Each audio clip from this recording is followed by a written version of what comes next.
Boa tarde, tudo bem?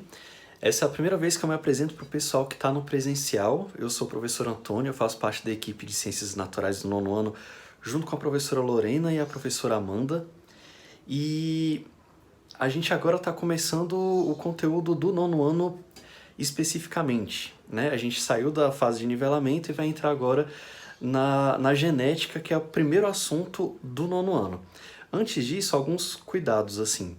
Já que é a primeira vez que a gente está tendo videoaula junto, eu sempre peço que quando vocês estiverem assistindo essa aula, no momento em que ela está prevista para ser transmitida, que vocês entrem no bloco de Ciências da Natureza e logo em cima, logo abaixo de fórum e tal, tem o chat de dúvidas. E você entra lá, que eu tô lá junto com as outras pessoas, pra gente tirar dúvidas. E não é só tirar dúvida que o chat serve. A gente vai comentando a aula, vai acompanhando, vai comentando, vai trazendo um exemplo a mais, vai corrigindo uma coisa ou outra. Alguma coisa que ficou imprecisa ali aparece de novo e tal. Então eu sugiro que vocês sempre façam isso. Essa é a primeira vez que eu estou falando isso, vai ser também a última. Porque esse era outro ponto que eu ia ter que dizer. É porque agora, como o nivelamento tomou uma parte do tempo destinada ao conteúdo do ano mesmo, agora a gente tem que dar aulas com um conteúdo mais denso. Então a gente tinha no ano passado algumas aulas para trabalhar genética, agora a gente reduziu quase a metade. Então vocês vão perceber que as aulas são densas. Quando eu falo densas, quer dizer que elas têm muito conteúdo junto no mesmo tempo ali. Então, a quantidade de conteúdo por minuto é muito alta. E eu sugiro que vocês assistam a aula tudo bem, acompanhem pelo chat, mas quando vocês tiverem alguma dúvida, voltem às aulas, pausando, relembrando, ou vai lá no fórum, tira as dúvidas no fórum. Então, precisa que vocês façam isso sempre, assim, com frequência. Né, que vocês façam isso ao longo do período inteiro, que a gente tem aí, pelo menos o primeiro semestre, ele vai ser muito, muito, muito denso. Outra dica que eu dou também é para você sempre, em toda videoaula, você clica na engrenagem e vê se a qualidade do vídeo está na qualidade máxima disponível. Eu acho que para a maioria dos vídeos a qualidade máxima disponível é 720p. Então, se não tiver em 720p, pode ser que alguma figura apareça com pixelada, assim, apareça com a nitidez mais baixa. Então, dito isso, a gente vai começar o conteúdo agora. Como eu falei, é um conteúdo denso em pouco tempo, ele é um conteúdo novo, vocês ainda não viram genética, eu imagino, nos anos anteriores, mas vocês viram uma introdução à reprodução. Isso a gente até reviu no nivelamento. Eu falei para vocês, né, que eu dou aula desse conteúdo já vai fazer 11 anos. E eu nunca tive tão poucas aulas para trabalhar esse conteúdo. Então, vai precisar que a gente seja bem preciso nos termos. Por isso eu falo para vocês, assim, não vai dar para ficar repetindo várias vezes a mesma coisa. Eu vou ter que ir num caminho direto, mas você, aproveitando que é videoaula, pode sempre tirar dúvida lá no chat e sempre pausar, rever, ver outro dia, depois e tal. Sempre isso. Então, para as outras aulas não vai ter essa introdução, a gente já vai direto. Então vamos lá. Ó. A genética ela é um ramo das ciências biológicas, que já é um ramo das ciências da natureza. A genética é a ciência, é o ramo das ciências biológicas que trabalha com um fenômeno chamado hereditariedade. Então, o que é hereditariedade? Hereditariedade é isso que acontece no mundo em que os descendentes de um determinado organismo traz características parecidas com o organismo que deu origem. Então é como se fosse assim, os filhos se parecem com os pais. Isso acontece em qualquer organismo e isso é um fenômeno. Isso acontece. A genética é a ciência que tenta explicar isso. Tudo bem? Então, olha só, essa figura aí que eu tirei de um livro de biologia, ela é uma brincadeira sobre hereditariedade. Ela mostra justamente uma característica que não é hereditária. A camisa que as pessoas vestem não é uma característica hereditária. Mas como na figura ficou muito engraçado, porque o pai tem listras na camisa horizontais e a mãe tem listras verticais, e o filho saiu xadrez, ela fica muito engraçada, porque ela parece um modelo simplificado do que seria esse fenômeno da hereditariedade. Mas aí, esse fenômeno, ele intriga a humanidade há muito tempo já. Tem relatos na Bíblia de Jacó criando cabra e ovelha e fazendo um acordo assim, o que for manchado é meu, e ele acaba cruzando manchado com manchado para só dar manchado para a proporção daquilo que é dele ser maior. Então, de fato, assim, as pessoas trabalham com a hereditariedade não só na espécie humana, de pensar por que os filhos se parecem com os pais na espécie humana, mas também nos animais, nas plantas de criação. Isso é de interesse da humanidade há muito tempo, mas as pessoas não sabiam explicar direito. Mesmo assim, elas sempre tentaram explicar. Uma das primeiras explicações que está registrada é a explicação do Hipócrates. O Hipócrates, ele é considerado o pai da medicina. Quem fizer medicina hoje, olha, ele viveu no século, entre o século 5 e 4 antes de Cristo. Então você tem que somar todos os séculos que a gente tem até agora, mais 4 ou 5 séculos que ainda foi antes de Cristo. E aí, mesmo assim, quem se forma em medicina hoje faz o juramento de Hipócrates, porque ele é considerado a primeira pessoa a pensar na cura de uma maneira natural, sem pensar no sobrenatural, sem misturar com o curandeirismo, com a religião e tal, e em pensar que o corpo ele tem fenômenos que são naturais, você pode explicar racionalmente, sem recorrer a outras explicações sobrenaturais. E olha que interessante a explicação que ele deu para o fenômeno da hereditariedade. Ele achava que aqui, ó, durante o ato sexual, migravam parcelas aqui, ó, do corpo de um homem, por exemplo, lá para o órgão sexual, lá para o pênis. E era engraçado, porque assim, é como se saísse amostras do cabelo, amostras do olho, do nariz, da boca, do pescoço, do peito, lá dos órgãos da cavidade abdominal e tal, até o pênis. Do mesmo jeito, assim, do dedão do pé, da coxa, do joelho e tal, lá pro órgão genital. Ele achava, inclusive, que o pênis ficava ereto, porque acumulava esse material. E que o sêmen que saía na ejaculação era isso. Ele era uma amostra, um conjunto, um compilado das informações daquele organismo. Ele achava que a mesma coisa acontecia na mulher, só que isso acontecia lá dentro do útero dela. Então a gente não via isso acontecer, porque aí aquele líquido que sai do homem chega no útero da mulher, se mistura com esse compilado de informações dela, e aí dessa mistureba toda sai o bebê. E é por isso que o bebê se parece com ambos os pais, tanto com o pai quanto com a mãe. E ele perguntava assim, mas engraçado, porque às vezes o pai tem um olho azul, a mãe tem um olho verde. Por que a criança não sai com o olho meio termo, sempre? Ele falava, não, é porque às vezes essa mistura de fluidos aqui nem sempre ela é harmoniosa. Pode ter um que é mais forte do que o outro. E aí esse que é mais forte ganha a briga. Aí alguém fala, não, mas o outro filho nasceu com o olho da mãe. Não era mais forte? Ele fala, não, cada guerra tem um vencedor e pode ser mais forte naquele momento. Era essa a explicação. E essa explicação satisfazia a observação dos fenômenos que as pessoas tinham naquela época. Mais tarde, um pouquinho só mais tarde, veio Aristóteles. Aristóteles, vocês vão perceber que toda retrospectiva histórica na ciência vai ter uma visão de Aristóteles. Ele deu pitaco em tudo. A gente vai ver em evolução depois que ele tem uma teoria dele, a gente vai ver em atomística, o modelo atômico, essa ideia toda, tem uma visão do Aristóteles. Para tudo na ciência, ele deu um pitaco.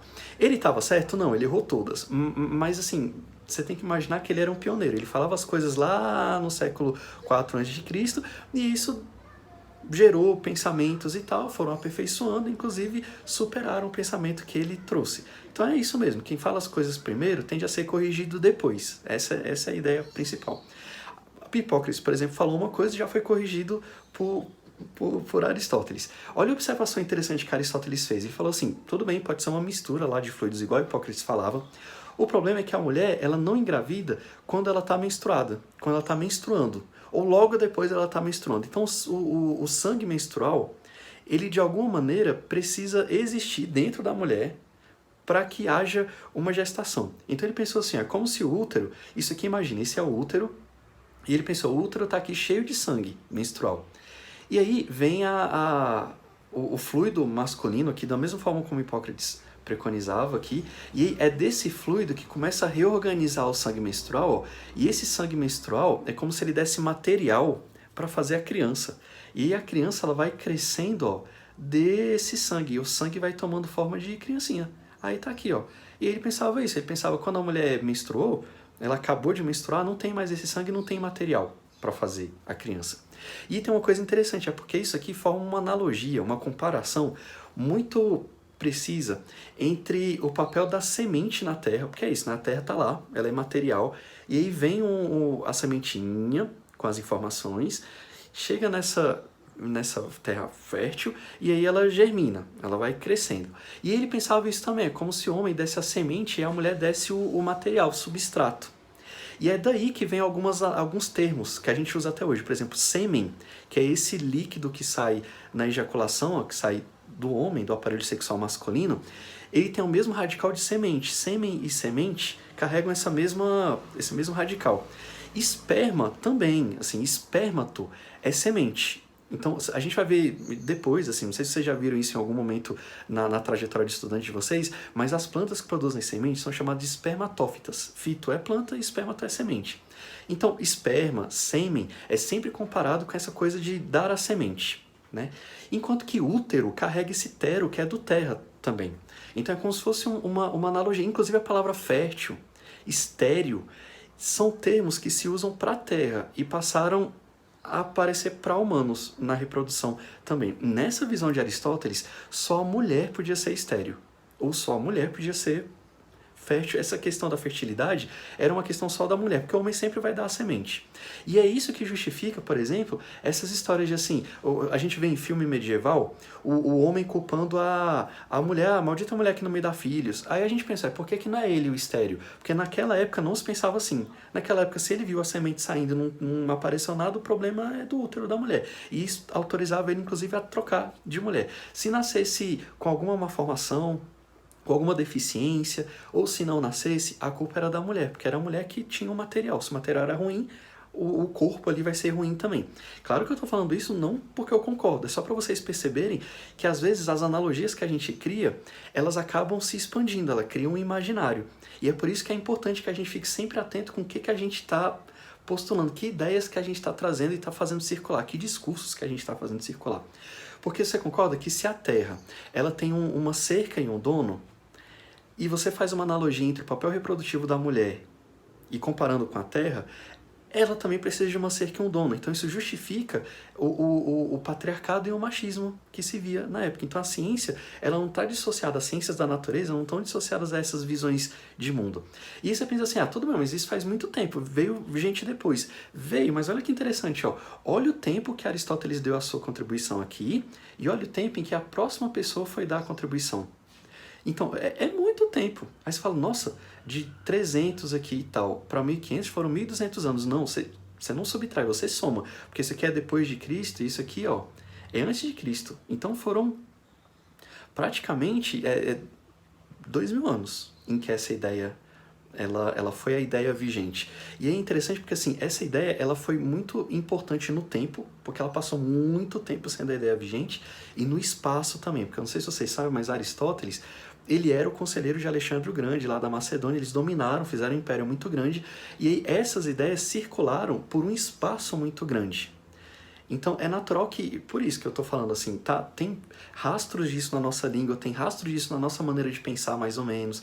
A culpabilização das mulheres, quando tem alguma malformação no feto, é muito maior do que a culpabilização do homem, que também pode ser alguma questão genética dele e tal. O interessante é que culpa não tem em ninguém, porque nesse caso não tem culpa. Mas a mulher se responsabiliza muito mais pelo que acontece com a criança, já que ela gesta, do que o homem. E isso tudo tem raiz no fato de ser uma ideia muito consolidada. Ela teve tempo de criar raiz e ela criou raízes numa região muito grande, que é justamente de onde vêm as nossas ideias científicas e tal. Todo o Ocidente bebe nessa fonte aí do Aristóteles. Bom, enfim, aí você vai pensar, não, mas alguma coisa mudou lá por volta do século XVI e tal, porque a gente tem aqui uma contribuição. Vocês vão ver que não mudou tanto. O que aconteceu é porque aqui, ó, um dos trabalhos, são muitos trabalhos que estão envolvidos na descoberta dos gametas e da fecundação, mas um desses trabalhos é do William Harvey, em que ele descobriu que as galinhas, elas podem botar ovo sem pintinho ou botar ovo com pintinho, dependendo se o ovo foi galado ou não. Quer dizer, se ele recebeu o galo, né, o galo mesmo, o macho da galinha, ou não. E é engraçado que você pensa assim, não é muito diferente da ideia de Aristóteles, não, inclusive confirmou. Ele pensa assim, é essa a ideia mesmo aqui está o material. Ó. Se receber o esperma do galo, vai ter pintinho. Se você separar o galo da fêmea, o macho da fêmea, ela continua botando esse ovo aqui, mas esse ovo não vai ter pintinho. Então ele percebeu, tem alguma coisa aqui, tem alguma coisa na mulher que pode receber ou não. Vocês concordam que veio muito tempo depois, além de não desmentir o Aristóteles, ainda deu uma confirmaçãozinha. E aí, seguindo, veio também o holandês, o Leeuwenhoek, ele é um dos inventores do microscópio. Assim, essa é uma história comprida, mas assim, é acreditado o microscópio, é acreditado ao Robert Hooke, que é o inglês. E de fato, o sistema de lentes que ele criou, em que você bota a amostra embaixo e olha assim de cima, que a gente usa hoje, se parece com o sistema de lentes do Robert Hooke, que é inglês. Mas o Leeuwenhoek, que era um holandês, ele criou o microscópio anterior ao do Robert Hooke. Deveria ser acreditado a ele a invenção do microscópio. Só que era um microscópio meio diferente, assim, ele parecia mais com uma lupa. Ele era um sistema de lentes assim, né, mais ou menos. A lente era única na maioria das vezes, e ele apontava e tinha uma agulhazinha em cima que ele botava a amostra. Então ele olhava assim meio que contra a luz. De todo jeito, ele escrevia em holandês, e as pessoas demoraram muito tempo para ler o que ele escrevia, porque ele não escrevia na língua que era mais falada na época dele. Aí, ele ficou conhecido como alguém que descreveu os espermatozoides, porque ele olhou o sêmen de vários animais, inclusive humano, nesse microscópio que ele criou, e percebeu que no sêmen, não era que o líquido que fecundava, era que dentro do líquido tinha coisinhas microscópicas aqui, ó, que inclusive tinha esse flagelo que batia lá, e que era isso que fecundava. E olha que bonito o nome que ele deu: espermato, que é semente, zoo, que é animal, oide, que é aquilo que parece, mas não é, sabe? Tipo androide, que parece um homem, mas é um robô, é essa a ideia. Então, espermatozoides é como se fosse assim, é como se fosse a semente do animal. Espermato é semente, zoo é animal, e oide esse parece, mas não é. E aí ele falou isso, falou, esses aqui são os espermatozoides.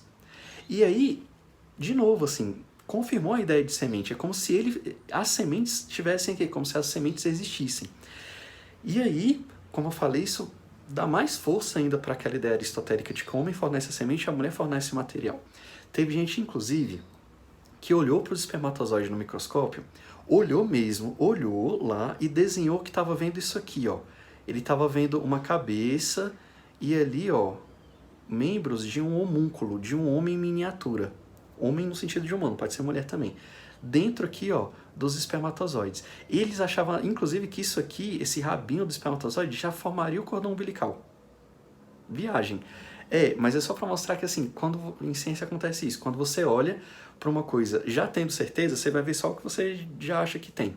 O interessante é você ir com a cabeça aberta mesmo, para entender o que aparece. Hoje a gente sabe que isso que parece uma cabeça é aquela parte, o capuz do espermatozoide, ali, vocês lembram? Que é o acrossomo do espermatozoide, que contém as enzimas que vão digerir a parede do óvulo. E que aqui é peça intermediária, assim, a gente vê mitocôndrias, coisas desse tipo, se você olhar com uma resolução maior. Mas eles tinham uma resolução mais baixa, viam uma coisa meio nebulosa e imaginavam isso aí. Até porque se você olhar dentro da semente, já tem uma planta ali dentro da semente. A semente ela não é o gameta, a semente ela já é o resultado da fecundação. E aí lá dentro já tem assim o que vai ser a folha, o que vai ser a raiz, já tem uma planta pré-formada dentro da semente. E eles achavam que se isso aqui era a semente do animal, já tinha alguma coisa pré-formada aqui dentro. Isso. E aí um monte de questões filosóficas assim, porque se ele vai chegar então no óvulo, ele só vai crescer. Era a ideia. Ele já está pré-formado, é uma teoria pré-formista, não é performista de performance não. É pré-formista. É uma teoria que acha que o ser humano já está pré-formado dentro do espermatozoide. Eu peço desculpa pelo ruído de fundo. Vai aparecer mesmo, ao longo das aulas. Sempre tem um ruído ou outro. Isso, só espero que vocês consigam me escutar mesmo assim. Aí olha que interessante, ó. As pessoas pensavam que ele só ia chegar, já estava com tudo pré-formado, ia chegar no óvulo e só ia crescer. Mas se já está com tudo pré-formado, ele também vai ter testículo, e dentro do testículo também vai ter espermatozoide, e dentro desse espermatozoide vai ter outra pessoa, e dentro dessa pessoa também vai ter testículo e espermatozoide lá dentro, e aí ficava essa ideia de boneca russa, assim, de que tem tudo dentro uma coisa da outra, sabe? Enfim, isso não se confirmou. Hoje a gente sabe que não é isso que acontece, né? Eu imagino que vocês já saibam. Bom, aí, lá no século XVIII, no final do século, na verdade no meio do século XIX, que já faz pouco tempo, é que conseguiram ver a fecundação acontecendo. Então o alemão, Hertwig, ele viu o nouriço do mar, E é interessante, porque ele escolheu um modelo já. Quando você quer estudar um fenômeno, é legal você escolher um modelo, a gente vai falar disso daqui a pouco. Mas como o ouriço tem fecundação externa, é mais fácil de ver a fecundação acontecendo. Então ele conseguiu, no mesmo microscópio ali, colocar óvulo, espermatozoide e viu as coisas se fundindo. E ele confirmou, é isso mesmo que acontece, é um espermatozoide entra no óvulo, formando uma célula-ovo, a célula-ovo vai se dividindo, e aí vai formando, aí sim, o organismo, depois de todo o desenvolvimento embrionário, que aí sim dá origem aos órgãos, e assim por diante. Então, o pré-formismo, ele caiu, já ali do século XVIII para o século XIX. Beleza, né? Com isso, agora a gente entra em quem a gente quer entrar. Com 20 minutos de aula, é que a gente vai falar do Mendel. Ele é importante porque ele é a pessoa que desenvolveu uma teoria que consegue explicar satisfatoriamente esse fenômeno da hereditariedade. Então, como ele é a primeira pessoa a formular uma teoria que explica o fenômeno da hereditariedade, ele é considerado o pai da genética, já que a genética é a ciência que estuda isso. Então, ele tem a primeira teoria que pode ser chamada de genética mesmo, ele é o pai da genética, viveu ali no século XIX. Vocês estão percebendo pela imagem que ele tem essa golinha de sacerdote da Igreja Católica. De fato, ele era padre, ele era monge. Ele era monge de uma ordem chamada Monges Agostinianos, a Ordem de Santo Agostinho. É muito interessante porque é uma ordem de monges cientistas. Isso é interessante pra gente pensar que não tem essa divisão entre ciência e religião, que uma coisa é incompatível com a outra e tal. Isso é uma ideia muito recente, é muito desse último século esquisito que a gente teve. Para os monges agostinianos, a função da religião é entender a obra de Deus, parte da obra de Deus é o mundo, entender o mundo é importante, a melhor maneira de entender o mundo é fazendo ciência. Para eles era totalmente compatível uma coisa com a outra. E Mendel já era um estudante ele era um estudante muito competente, e ele queria ir para a universidade, mas ele era de uma família de lavrador e não tinha dinheiro para pagar a universidade. E aí ele resolveu se ordenar monge agostiniano, porque ele sabia que os monges agostinianos levavam os seus padres, os seus monges ordenados para a universidade. Então ele se ordenou na ordem para poder se tornar estudante universitário. É a briga para ser estudante universitário desde essa época. Só um detalhe, é só porque assim, ó, eu estou botando aqui que ele é República Tcheca. Hoje a cidade em que ele nasceu está na República Tcheca. Mas se você for olhar, por exemplo, no Wikipedia, eu até trouxe aqui porque todo mundo fala isso o tempo todo. Se você for olhar na Wikipedia, vai estar assim, ó, monge agostiniano, meteorologista austríaco. Então, como é que ele... Mas aí quando você vai ver nascimento, é Heisendorf, na República Tcheca. Então, como é que ele é austríaco e é na República Tcheca? É porque a República Tcheca é mais recente do que ele. Assim, quando ele viveu, aquela região em que ele nasceu era uma região do Império Austríaco. Depois veio o Império Austro-Húngaro, depois veio a Tchecoslováquia e hoje é República Tcheca. Então é esquisito falar que ele é um tcheco, porque ele não se reconheceria como isso. Então ele é austríaco porque ele fazia parte desse Império Austríaco. Tudo bem, a mesma coisa para o Freud. Inclusive, o Freud também. A cidade que ele nasceu hoje está na República Tcheca, mas se você for olhar no Wikipedia vai dizer que ele é austríaco, porque ele era do Império Austríaco. O interessante é que os dois estudaram na mesma universidade, Mendel e Freud, com pouquinha diferença, assim, por muito pouco, por alguns anos, eles não se cruzam no corredor da Universidade de Viena. Os dois foram para a Universidade de Viena, que era a mais importante da região. Então é isso que eu estou dizendo. Ó. O Mendel, ele conseguiu ir para a melhor universidade que tinha na região dele. Aqui está mostrando ele fazendo o cultivo das ervilhas, isso é importante para a gente, eu vou falar por quê. Eu só queria chamar a atenção para o fato de que, assim, quando você vai olhar o trabalho do Mendel a fundo, você percebe que ele era de uma família de lavrador, então ele já sabia plantar e cruzar, né? Cruzar espécimes para obter o que ele queria. Então ele já tinha essas competências de lavrador, que ele carregava desde criança. Ele foi para a melhor universidade da região, então ele também tinha competências de cientista. E ele era um monge. Monge é recluso, monge é disciplinado, monge se fecha e fica ali. Vocês já viram aqueles casos de monge fazendo cópia de livro e tal? A relação que o monge tem com o trabalho é uma relação muito íntima. E quando você vê o trabalho dele, você percebe que, assim, se ele não fosse lavrador, só fosse um monge cientista, não teria dado certo. Qualquer uma das... Assim, se não tivesse as três ao mesmo tempo, se ele não tivesse aqui, ó, na intersecção entre as três coisas, não teria acontecido. Isso é só porque, assim, tem uma discussão sobre escolha do curso, vocês vão entrar no ensino médio no ano que vem, vocês vão pensar qual é o curso que eu vou escolher. Não, mas eu gosto de dança, mas eu quero fazer direito. Mas aí não dá, eu tenho que escolher uma das duas coisas. Relaxa, assim, você vai juntar tudo que você é quando você for um profissional. Isso acontece sempre. Tudo por onde você passou, as coisas que você aprendeu, forma um profissional que você é, e você também vai ter essas bolinhas aqui, às vezes mais do que 3, pensando, nossa, se não fosse por isso aqui, eu não teria feito dessa forma. Então, a gente é cada pessoa é uma comunidade, assim, é uma imensidão. Tudo bem, né? Só para mostrar para vocês de novo, mais uma vez, é que não sei se vocês sabem, se é Embrapa, você vai lá e compra uma semente melhorada, né? E aí, com isso, a Embrapa, ela se mantém com o apoio do governo, mas ela se mantém também pela própria venda da tecnologia. Os monges, eles têm que viver do próprio trabalho. Como eu falei, a relação é íntima entre o monge e seu trabalho. Tem mosteiro que vende cópia de livro, tem cópia de livro sagrado e tal. Tem mosteiro que vende artesanato, artefatos religiosos e tal. Os mosteiros agostinianos, eles vendiam ciência, eles vendiam tecnologia, era isso mesmo, assim. O trabalho do Mendel de ficar cruzando uma coisa com a outra é porque tinha gente que ia no mosteiro comprar as melhores sementes. Como se fosse uma Embrapa mesmo, você vai lá e pega uma semente melhorada. Não é melhorada no ponto de vista da engenharia genética, claro, mas é justamente do melhoramento que se dá pelo cruzamento das variantes mais vantajosas. Tudo bem? É só para mostrar que o trabalho que ele fazia era o trabalho... Não era que nas horas vagas de monge ele era cientista. O trabalho dele de monge era fazer isso. Beleza, né? Agora, por que a ervilha é tão importante? Ó, se você for olhar... Teve uma vez que o Google foi homenagear Mendel e botou o nome Google com as ervilhas aqui, ó. E tem esse G e esse Y. Você já imagina o que é o G e o Y?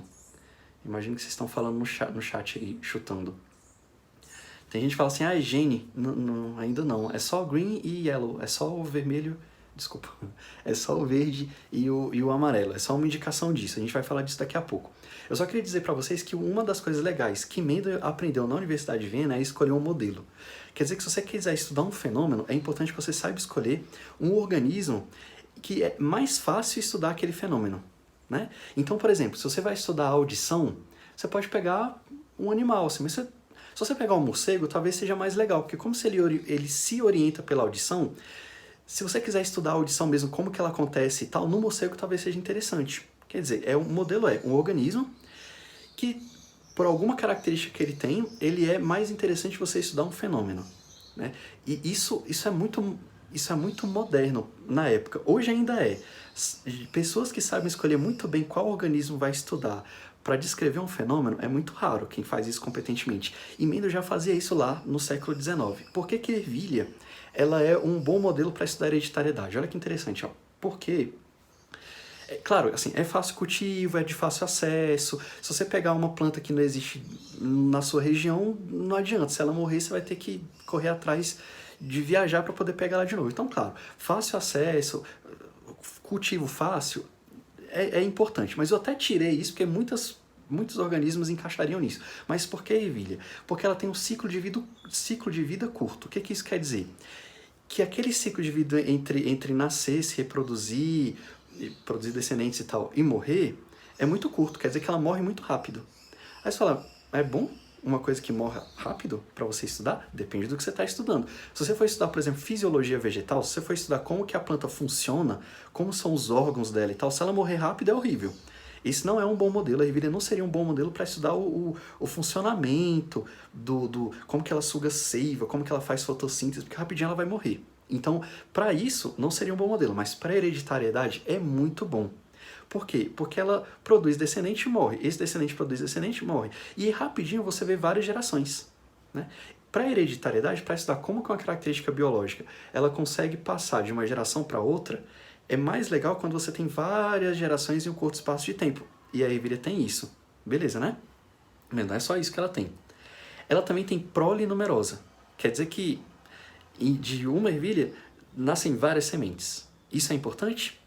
É, porque você concorda que se você fosse estudar um organismo que só tem um descendente, e aí ele não é dessa característica do pai, aí você sabe, será que é porque ele nunca vai poder herdar? Será que é porque essa característica nunca é transmitida? Ou só não foi transmitida para esse único? Se você tem uma prole muito numerosa, tudo que pode ser transmitido vai aparecer em algum, pelo menos. E aí, com isso você pode medir, você pode pensar assim, nossa, essa aqui foi transmitida para metade. Em outro cruzamento, essa mesma foi transmitida só para um quarto. Tem alguma coisa aqui. E aí você vai tentando formular alguma explicação e testando essa explicação. Então, prole numerosa é melhor. É mais fácil você ver a transmissão das características biológicas quando você tem muitos descendentes para poder ver proporções. Beleza. É interessante também porque a ervilha tem uma flor só com os dois sexos. Quer dizer que a espécie é monóica, quer dizer que a flor é monóclina. Né? Não sei se vocês lembram disso, não é o objetivo da gente agora, mas é a ideia de que assim, o indivíduo pode ter os dois sexos, tendo uma flor masculina e outra flor feminina. No caso da ervilha, ela tem os dois sexos na mesma flor. Então, a mesma flor tem o aparelho sexual masculino e feminino. Isso é importante? É, porque aí ele pode fazer autofecundação. Ele pode pegar uma flor, botar um saco plástico, quando ela ainda está no botão. Ela bota um saco plástico e aí quando ela desabrocha, né? Ela acaba que ela só vai ter como receber pólen da mesma flor. Então ele tem certeza de que aconteceu a autofecundação, porque o plástico protege a flor do pólen que está no ar. Isso é uma outra coisa legal que o Mendel faz, ele tem um controle experimental. Ele bota saquinho para proteger, eu falei plástico, na época não era papel mesmo, mas ele conseguia proteger para não chegar pólen de fora. Ele conseguia intervir na natureza para controlar variáveis. Isso é uma coisa muito moderna que ele já tinha também na época, porque ele tinha estudado na maior universidade da região. Isso. Beleza, né? Ao mesmo tempo, ele também podia fazer uma fecundação cruzada, se ele quisesse. Aí ele podia pegar pólen de um aqui com algodãozinho, cotonetezinho, pincel, e passar aqui na parte feminina da outra. A gente vai mostrar isso acontecendo no próximo slide. Só para dizer que ele podia fazer autofecundação ou fecundação cruzada conforme o que ele desejasse. Beleza. E o mais legal que a ervilha tem, além de tudo isso, é que ela tem 7 características contrastantes. Contrastantes, tá escrito certo. Isso. 7 características contrastantes. Quer dizer que, rapidinho, segura essa aí por enquanto, só para mostrar a flor aqui, ó. Para dizer que tem aqui, ó, o carpelo, que é a estrutura feminina, o estame que tá aqui, e ele pode envolver aqui, ó, com alguma coisa, para quando ela abrir o botãozinho da flor, só pegar pólen dela mesma, autofecundação. Ele também podia pegar aqui, ó, pólen de uma, aí ele abre quando ainda tá no botão, corta as anteras da outra para não ter autofecundação, para não confundir, né? E aí ele vai lá, esfrega o pólen que ele pegou daqui, ó, na parte feminina daqui, esfrega, e aí ele bota o envoltório aqui de papel, enfim, hoje a gente faz de plástico e tal, para ter certeza de que não veio pólen de fora para contaminar seus resultados. Beleza, né? É porque eu não sei se vocês entendem, mas assim, se você está estudando hereditariedade, é muito importante você saber ter garantia de que aquele descendente é filho de quem você acha que é. Senão não adianta. Você vai ver ali uma proporção e tal, mas é porque não foi daqueles que você acha que é pai. Veio do ambiente, aí te confunde os resultados. Por isso que ninguém conseguia explicar a hereditariedade antes. Porque não tem como você ter o controle exato de quem é pai de quem. Na ervilha tem. Por isso. Concorda, né? Ou autofecundação, bota o envoltório aqui, ela já abre, só pega dela mesma. Ou você pega o pólen aqui, quando ela ainda é um botão, ela não pegou de ninguém, você tem certeza. Tira as pétalas, envolta bem rapidinho. Você abre, já tira ali as anteras, então não vai ter daquela mesma flor. Espera ela crescer um pouquinho dentro do envoltório, abre o envoltório, passa o pólen, fecha de novo. Você tem certeza de que veio daquela planta. Maravilha. E aí ele plantava as ervilhas para ver as características aparecendo. Que características? Aquilo que eu deixei para o final, que são as características contrastantes. 7 características contrastantes. Quer dizer que tem 7 coisas que você pode ver na ervilha. Então, ó, 7 coisas. Você pode ver a cor da flor, que pode ser aqui, ó, roxa ou branca, o nome está em cima. A cor da semente pode ser amarela ou verde. Existe ervilha amarela.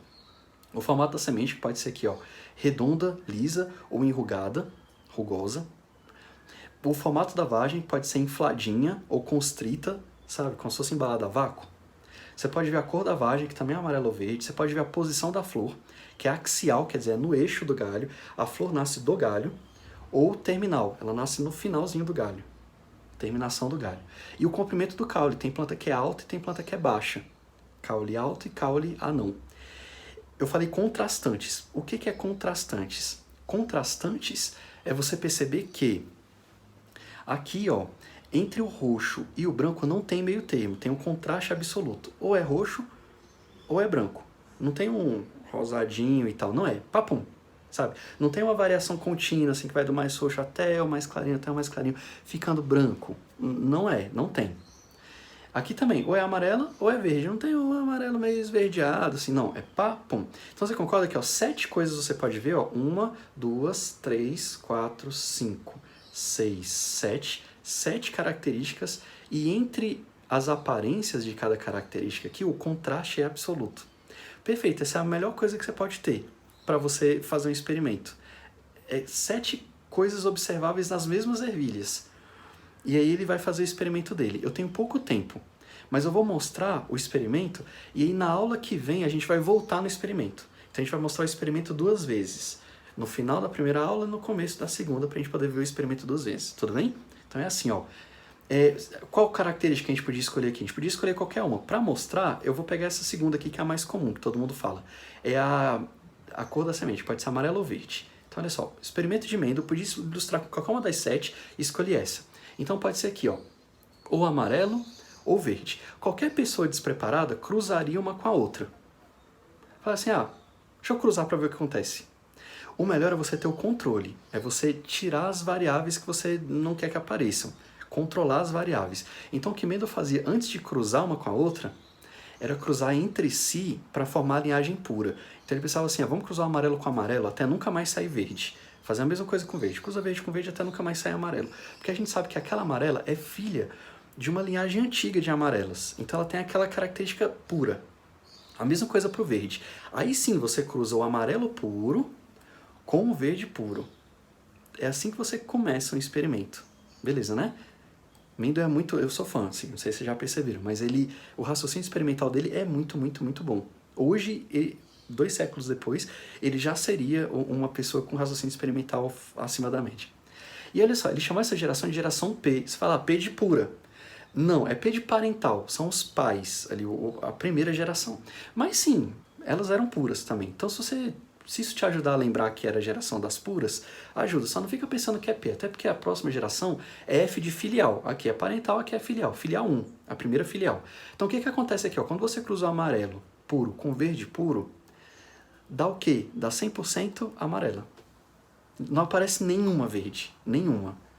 100% amarela. Isso é interessante, porque isso já mostra que não tem aquela mistura lá do Hipócrates, sabe? Não é um meio termo, já que as duas são puras, vai dar um meio termo. Não vai. Vai sair todo mundo amarelo.